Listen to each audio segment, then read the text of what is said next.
Okay guys, we will show you how to use this Mukia USB-C laptop docking station. Guys, this is how to use this. You'll need to open this, guys, like that. Then, to set up this, okay guys, put this. This is an aluminum adjustable laptop holder. Put it that way.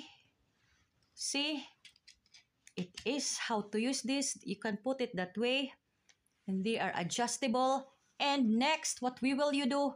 You will open.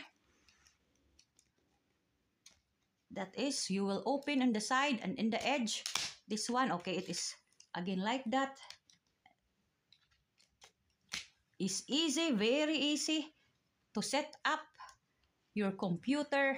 And we will put the computer here. It's easy. So, you can adjust